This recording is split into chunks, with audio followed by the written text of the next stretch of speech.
Ok, ahora vamos a estar hablando sobre los condicionamientos respondientes.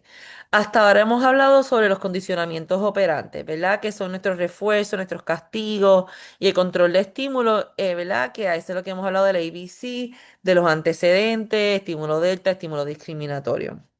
Cuando hablamos de condicionamiento respondiente, aquí cambia un poco la historia.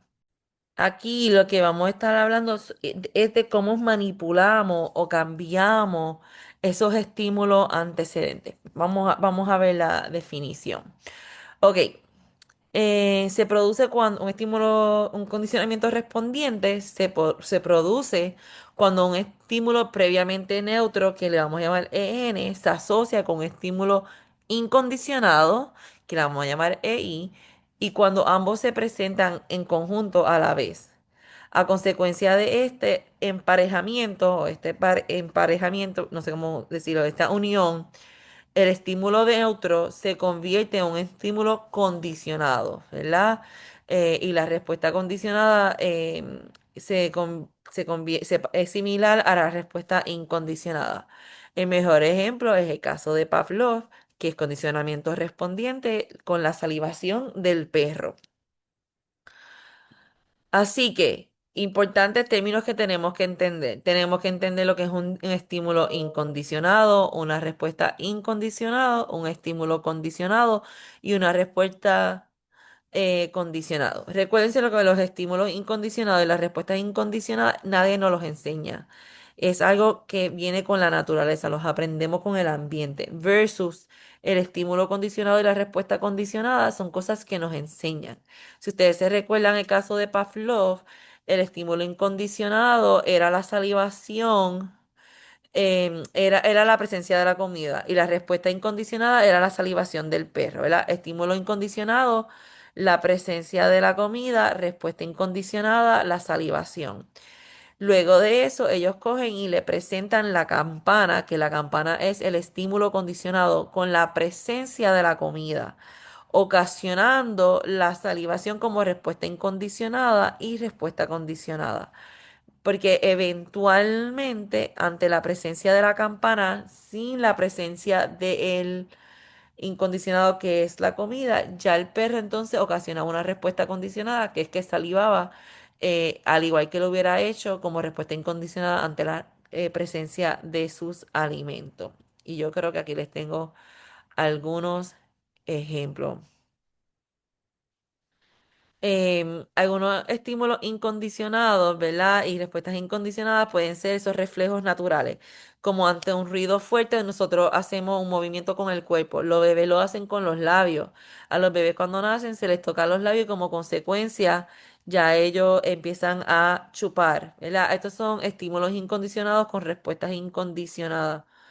Em, Estimulación sexual produce la erección, ¿verdad? Estímulo de dolores en el cuerpo, retirada rápida, ¿verdad? Como tocar algo caliente, tú sacas la mano bien rápido. Eso es una respuesta incondicionada. Cuando te echan aire en los ojos, eso a mí me mata. Cuando te echan aire en los ojos en un examen visual, automáticamente tú parpadeas. Y esos son estímulos incondicionados con respuestas incondicionadas. Sin embargo, usando ese mismo ejemplo de cuando uno va a hacerse un examen visual, a mí me pasa que yo pongo mi cabeza en la máquina de donde te van a echar el aire y ya desde que yo veo la luz, yo empiezo a parpadear. Yo no espero que el viento sople para empezar a parpadear. Pues ya eso es un estímulo condicionado con una respuesta condicionada.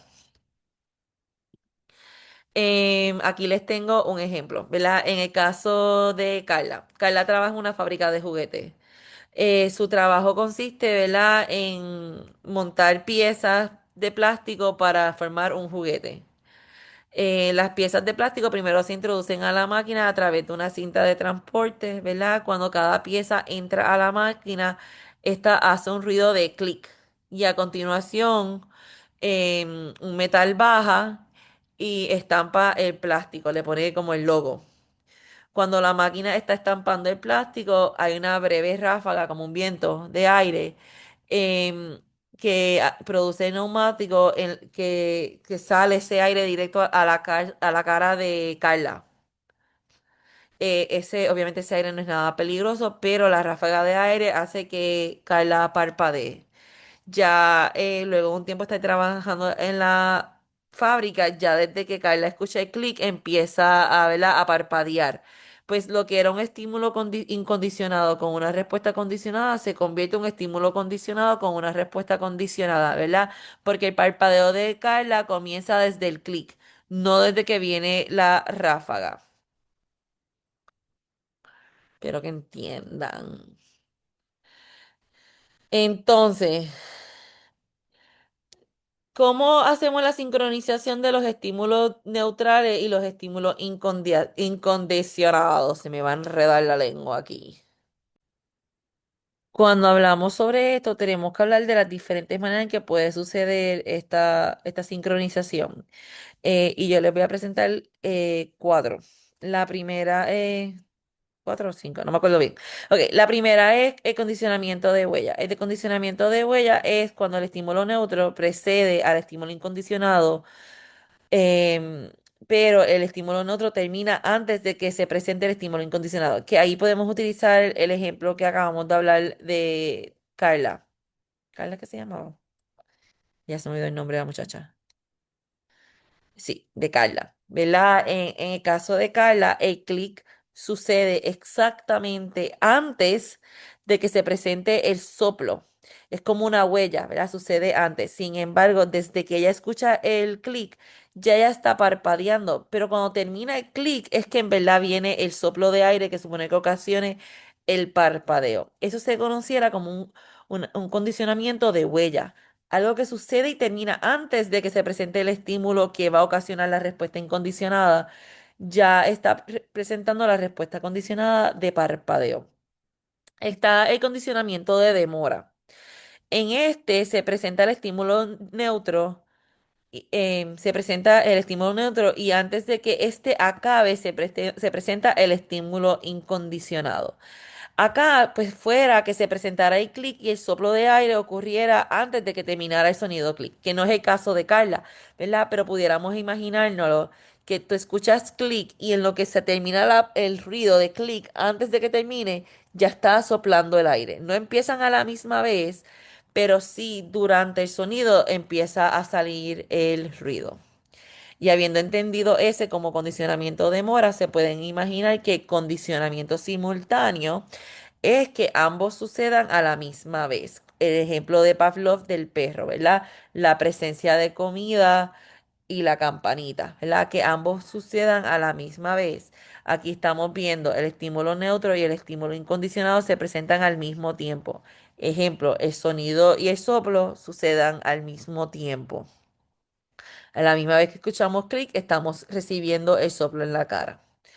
Entonces, condicionamiento hacia atrás, acá pues la palabra lo dice, hacia atrás, el estímulo incondicionado se presenta antes que el estímulo neutro. Ejemplo, que venga el soplo de aire primero y luego siga el sonido de clic. Esto pudiera ocasionar que la persona siga parpadeando cuando escuche el clic. Sin embargo, el soplo sucedió primero y no me quiere cambiar. Ok, y la última es condicionamiento de orden superior, que esto es un poquito más complicado, pero no es imposible de entender. Aquí esto es lo que nos dice es que el estímulo neutro se empareja con el estímulo condicionado, entonces una vez ya está establecido, ese estímulo condicionado puede emparejarse con otro estímulo neutro y convertirse en otro estímulo condicionado. Por ejemplo, en el caso de Carla y el clic y el sonido. Si a la misma vez que escuchamos el clic aparece ahora una luz, esa luz que era un estímulo neutro no ocasionaba que nosotros parpadeáramos, lo podemos asociar con el estímulo condicionado que es el clic, eventualmente ocasionándonos a que parpadeemos ante la presencia de la luz, al igual que lo hacíamos a través del sonido, que ninguno de los dos son la causa que nos están llevando a parpadear, sino el viento que viene después. Y creo que tengo unos ejemplos aquí. Así que el condicionamiento de primer orden, ¿verdad? Que fue lo primero que le pasó a Carla, el chorro de aire, ¿verdad? La brisa a los ojos, se emparejó con el clic. Así que ya yo ante la presencia del sonido estoy parpadeando. Sin embargo, si ante la presencia de ese sonido yo introduzco una luz, un destello de luz, ¿verdad? Como una luz que entra, un flashlight que entra y sale, ese destello de luz se puede convertir en una respuesta condicionada de parpadeo porque lo pareo con el clic que ya estaba pareado con el viento. Qué enredamiento de lengua, pero ahí me entendieron. Entonces, ¿verdad? Pues seguimos a hablar un poquito sobre lo que son las respuestas emocionales condicionadas. Algunos tipos de respuestas condicionadas, pues son esas que suceden a través de los condicionamientos respondientes. Ejemplo, ¿verdad? El pequeño Albert. Si bien ustedes recuerdan el caso del pequeño Albert, Albert cuando se le presentaba un conejo, él lo tocaba, jugaba con él y no tenía miedo. Sin embargo, ¿verdad? Que esa era neutral. Sin embargo, ante al pareárselo con el ruido fuerte, Albert empezó a asociar el conejo blanco con miedo, ¿verdad? Se convirtió en una respuesta condicionada y cada vez que Albert veía al conejo empezaba a llorar. Si bien recuerdan, también esto luego ¿verdad? Se generalizó y eso lo vamos a hablar un poquito más adelante en la presentación. Sin embargo, ¿verdad? Es importante que ustedes entiendan que al igual que se puede ocasionar esta enseñanza, ¿verdad? De respuestas condicionadas, también podemos extinguirlas. Y esto es bien importante que ustedes entiendan porque a veces estos aprendizajes se dan de manera oportuna, no es que fueron enseñadas con propósito y pueden ser maladaptativas para nuestros pacientes y esto entonces nos puede llevar a tener que trabajar cómo extinguir esas respuestas condicionadas. La palabra extinción lo describe claramente, ¿verdad? Que esto es cuando queremos que esa respuesta condicionada deje de estar asociada a la presencia de ese estímulo em, condicionado. Imagínense, ¿verdad? Que Carla, cada vez que escucha el clic, parpadea, pero entonces no viene la respuesta incondicionada, no viene la respuesta que de recibir el soplo a la cara, pues va a ocasionar que la respuesta condicionada de parpadeo deje de existir eventualmente, porque es que esa respuesta incondicionada venía amarrada a ese estímulo incondicionado que era el viento. Si este deja de ocurrir, eventualmente la respuesta condicionada ante el clic también va a dejar de existir. Sin embargo, ¿verdad? Una vez yo creo una extinción no significa que es para siempre, porque también tenemos lo que se llama recuperación espontánea. Y esto puede ocasionar que luego de un periodo que hayamos extinguido la conducta ante el estímulo condicionado, de momento aparezca, ¿verdad?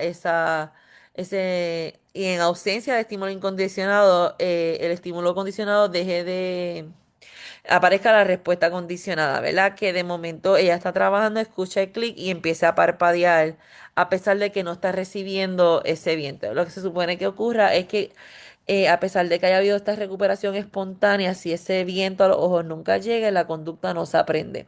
Les voy a poner un ejemplo de esto más amarrado a nuestra profesión. Un paciente que usa sustancias recibe, ¿verdad? Ese refuerzo incondicionado de placer. Cuando nosotros ponemos a nuestros pacientes en metadona o en tratamientos que cortan el efecto de la sustancia, pues cuando ellos van, ¿verdad? En búsqueda de esa sustancia y no reciben ese estímulo incondicionado, ellos se crea una extinción, ¿verdad? Y ellos dejan de utilizar sustancias. Sin embargo, a estas recuperaciones o estos famosos sleeps que nosotros decimos, que el paciente luego de haber llevado a lo mejor 1 o 2 años sin consumir sustancia, va y lo consume. Sin embargo, si el paciente continúa en su tratamiento de metadona o algún un medicamento que sea en pastilla, donde si él consume no va a tener ese refuerzo que viene siendo ese estímulo incondicionado, ese refuerzo no verá ese estímulo incondicionado de placer, es bien probable que entonces no continúe teniendo estos lapsus de uso de sustancias. Sin embargo, si por mala suerte, ¿verdad? El paciente no está ya en el tratamiento de uso de sustancias, pues entonces sí pudiera haber una recuperación sostenida, porque entonces recibe, ¿verdad?, ese estímulo incondicionado de placer.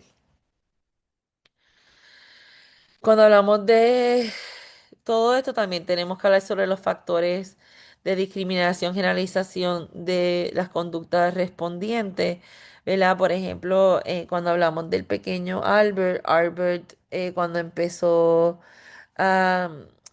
con el conejo, ¿verdad? Y el ruido fuerte, el miedo iba dirigido solamente al conejo, pero eventualmente se fue ocasionando otros pareos que lo llevaron a tenerle miedo a peluches blancos, palomas blancas, todo lo que fuera blanco. Sin embargo, ¿verdad? Algo que nadie habla del caso del pequeño Albert es que una vez se llevó a cabo el experimento, también se hizo una extinción, ¿verdad? Y se llevó entonces el pequeño Albert a volver a no tenerle miedo a todos estos animales porque dejaron de parear el sonido con la presencia de los animales o de objetos blancos. Y esto llevó a que él lograra, ¿verdad?, crear esta extinción. Así que eso es lo que yo les quería enseñar de generalización cuando estemos hablando, ¿verdad?, sobre este tema. Sin embargo, también me gusta hablar sobre en condicionamiento respondiente, hablar sobre lo que son las discriminaciones, porque eh, el ser humano por naturaleza tiende a ser bien bueno con las discriminaciones. Y un ejemplo bien grande de esto es que probablemente en este salón de clase yo tengo gente que son Team Coca-Cola y tengo gente que son Team Pepsi, ¿verdad? Pues esas son discriminaciones, son dos objetos que se parecen mucho, sin embargo podemos discriminar entre ellos. Em, Vamos por aquí. Así que lo que esto al final del día quiere decir es que nosotros podemos tener respuestas condicionadas amarradas a estímulos condicionados bien específicos, como también podemos tener respuestas condicionadas amarradas a varios estímulos condicionados que se parecen. Por ejemplo, hay personas que ante la presencia de refresco, ya sea Coca-Cola o Pepsi, ellos van a querer llevar a cabo, van a sentir, ¿verdad?, ese estímulo incondicionado de placer al tomarse el líquido versus que hay personas que ante el estímulo de la Pepsi sienten, ¿verdad?, ese estímulo incondicional, ante el estímulo de la Coca-Cola no lo sienten. Y eso es como bien importante que lo entiendan. Acá yo les traje un ejemplo de discriminación, es que si una persona tiene miedo de un perro específico o una raza de perro, por ejemplo, vamos a ponerle que alguien le tiene miedo a los dálmatas, pues solamente ante la presencia de un dálmata van a reaccionar con miedo, no lo van a generalizar con todos los perros. Versus si una persona le tiene miedo a cualquier tipo de perro, pues ya está más generalizado ese miedo, ¿verdad? Y cualquier tipo de perro, entonces puede ocasionar un estímulo, ¿verdad? Una respuesta incondicionada. Entonces hay varios factores que pueden influir, que tampoco quiso cambiar ahora, hay varios factores que pueden influir en el condicionamiento respondiente. La naturaleza de estímulo incondicionado y estímulo condicionado, ¿verdad? Pueden tener un factor importante en que se dé ese condicionamiento, esas respuestas incondicionadas. Y esto se debe, ¿verdad?, a cuán intenso es ese estímulo, cuánto influye sobre la persona. La relación temporal entre el estímulo condicionado y el estímulo incondicionado también es otro factor que puede influir en el condicionamiento respondiente. Esto es lo que nos dice, ¿verdad? La relación temporal entre estímulo condicionado y estímulo incondicionado, que para que sea más eficaz, el tiempo que pasa entre una y el otra deben ser seguidas, ¿verdad? Esto va a hacer que suceda, que se cree ¿verdad?, una respuesta condicionada.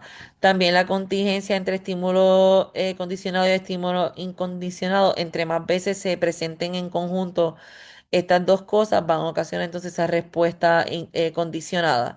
So, si es que el clic y el aire suceden una de cada cinco, es menos probable que tú crees esa contingencia a que siempre que tú presentas el ruido sucede el viento, pues esa contingencia se convierte más fuerte y es más probable que suceda. El número de emparejamiento, ¿verdad? Emparejamiento entre el estímulo condicionado y el estímulo incondicionado van a ocasionar que sea más fuerte ese condicionamiento. Y obviamente la exposición previa al estímulo condicionado, si tú has estado expuesto previamente al estímulo condicionado, es menos probable que ocurra este emparejamiento.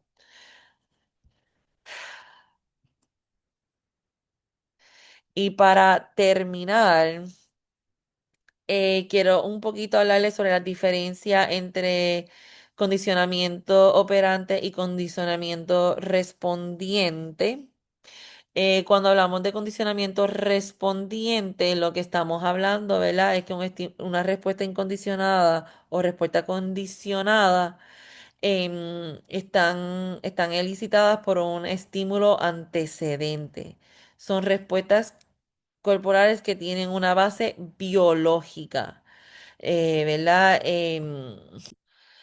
¿Verdad? Cuando estamos hablando sobre estas conductas respondientes, estamos hablando sobre cosas que vienen a nivel biológico. Cuando hablamos de nivel biológico, significa el placer que sentimos al comer, el parpadeo ante el viento de los ojos, ¿verdad? Tienen esa parte más base biológica que nos llevan a que esta respuesta entonces se paren con algo que ya es incondicionado, que no fue enseñado. Las conductas operantes, que fue el video anterior, lo que nos hablan es de que están bajo control de un estímulo, que son esos antecedentes que estábamos hablando, que pueden ser esos antecedentes discriminatorios o antecedentes delta. Y las respuestas son las que sostienen estas conductas, ¿verdad? Ya sea por castigo o por refuerzo. Espero que hayan entendido esto, ¿verdad? Cualquier duda o preguntas me escriben en comentarios en las presentaciones. Hay mucha información que también les puede ayudar y gracias. Ay, ¿dónde es que se para esto?